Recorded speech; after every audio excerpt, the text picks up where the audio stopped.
ini harus diperhatikan ayul ikhwah, yaitu antum pakai baju, kemudian baju antum tidak dalam, hanya sampai pas di bokong antum. Ini makruh. Oleh karena itu para ulama kita memakruhkan memakai celana yang kita pakai ini, itu namanya bantalun. Kemudian setelah itu dia memakai baju kaos, kemudian dia bawa salat, makruh hukumnya. Ini tidak diperbolehkan. Sehingga ketika dia salat dan sujud, maka nampaklah bokong dia dari belakang. Oleh karena itu dimakruhkan. Maka adapun di dalam salat atau di luar salat, itu seorang ketika dia memakai baju celana yang kita pakai ini yang disebut dengan bantalun, maka hendaknya dia memakai baju yang dia menutupi sampai ke mana? Bokongnya. Sampai ke pahanya. Minimalnya sampai ke paha. Ya. Nah, ini disebutkan oleh para ulama tentang permasalahan seperti itu. Kemudian ayyuhal ikhwah azanillahu wa iyyakum, antum juga perhatikan, yaitu jangan sampai terlalu pendek ya baju tersebut sehingga kaos itu jangan bawa salat lah. Kaos itu jangan bawa salat. Ya, baju kaos seperti itu. Nah, nanti kita bawa pergi ke masjid. Nah, ini enggak benar. Adek. Duduk. Baik, kemudian ya ayyuhal ikhwah azanillahu wa iyyakum, ya, usahakan baju tadi sampai menutupi ke mana? Ke paha antum. Intinya bokong kita sudah tertutup, bagian pantat sudah tertutup oleh baju. Ini minimalnya. Meskipun kita pakai baju kemeja seperti ini, enggak ada masalah, silahkan. Tetapi carilah yang dalam. Ya, karena ingat, ya, ketika wanita kita suruh mereka menutup hijab, kenapa? Agar terjaga dari pandangan kaum laki-laki dan agar kaum laki-laki tidak terfitnah dengan aurat wanita. Demikian juga wanita bisa terfitnah dengan aurat laki-laki.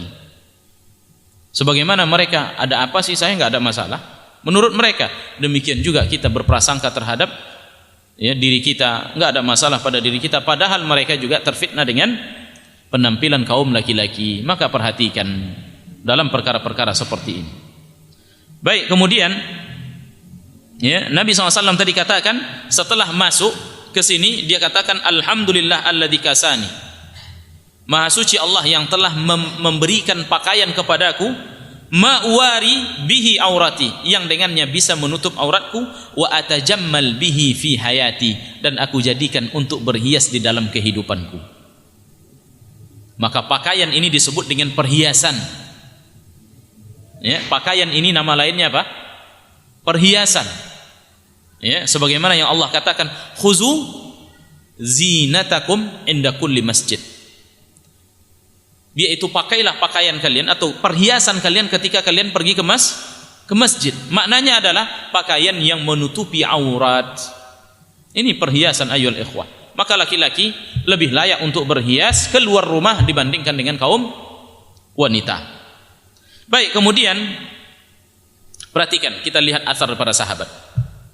Ya, kana Abdurrahman bin Auf radhiyallahu anhu yalbas al-burda awil hulla tusawi 500 aw 400. Abdurrahman bin Auf radhiyallahu anhu, yaitu dia memakai burdahnya. Burdah itu sesuatu yang yang ditaruh di sininya seperti orang Arab, kain kebesaran mereka.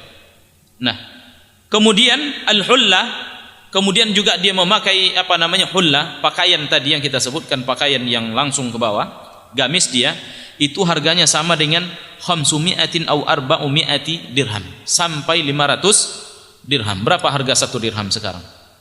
Kalau dinar emas ya. Ya, kalau dirham berarti perak. Perak itu kalau tidak salah 1 gramnya itu sampai 100 ribu harganya. Ini sampai 500 ya, gram. Berarti berapa harganya? Ya?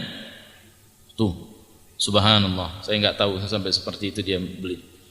Washtara Ibnu Abbas radhiyallahu anhu sauban bi 1000 dirham.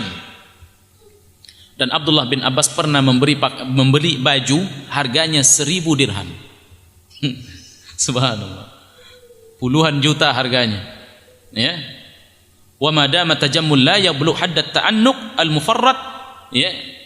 Dan berhias ini ayyuhal ikhwah, yaitu boleh dan silahkan bahkan sunnah asalkan tidak sampai pada tingkatan berlebih-lebihan. Saya katakan tadi, meskipun harganya lebih dari jutaan harganya, tapi siapa mereka? Ya, bukan orang pendapatannya biasa-biasa, orang kaya, ya, seperti itu. Maka boleh, maknanya bukan satu pakaian, tapi bisa beli dengan harga seperti itu.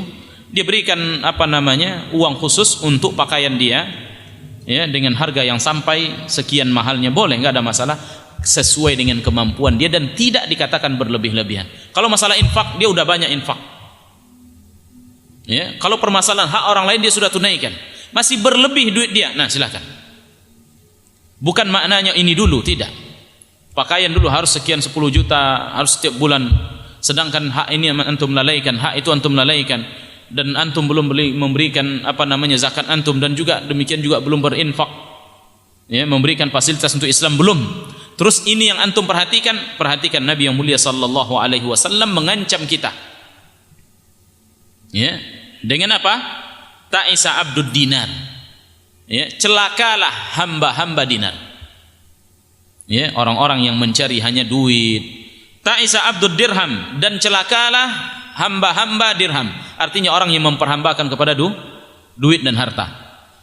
Ta'isa, ya, abdul qatifah wal khamisah, dan celakalah hamba pakaian.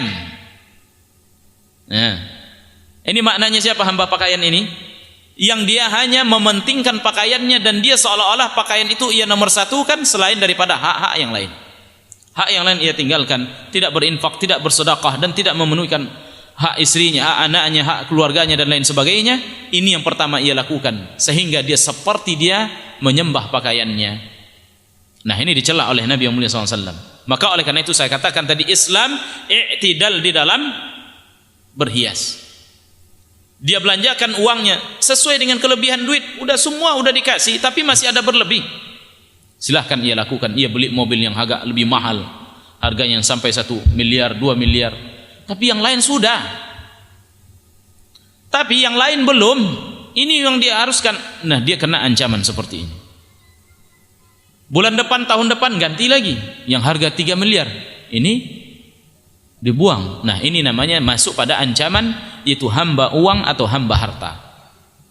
Tapi kalau yang lain sudah, ini udah berlebih, nggak ada masalah, ya. Kalau tidak, maka dia terkena pada apa? Hamba uang, hamba harta, ataupun hamba pakaian tadi.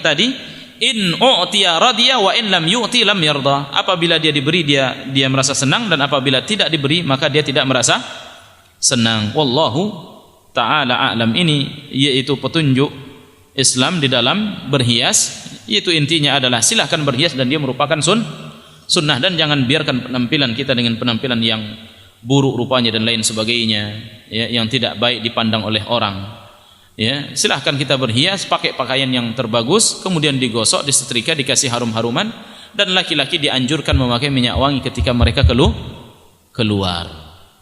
Berbeda dengan kaum wanita yang mereka tidak diperbolehkan perhiasan mereka hanya, atau berhiasnya mereka hanya di rumah. Adapun kaum laki-laki jangan, ya, harus kita berhias ketika keluar rumah dengan segala penampilan yang boleh dan lain sebagainya. Wallahu ta'ala a'lam. Semoga bermanfaat. Masuk waktu kita, ya. Baik, kita akhiri. Subhanakallahumma bihamdika asyhadu an la ilaha illa anta astaghfiruka wa atubu ilaik. Assalamualaikum warahmatullahi wabarakatuh.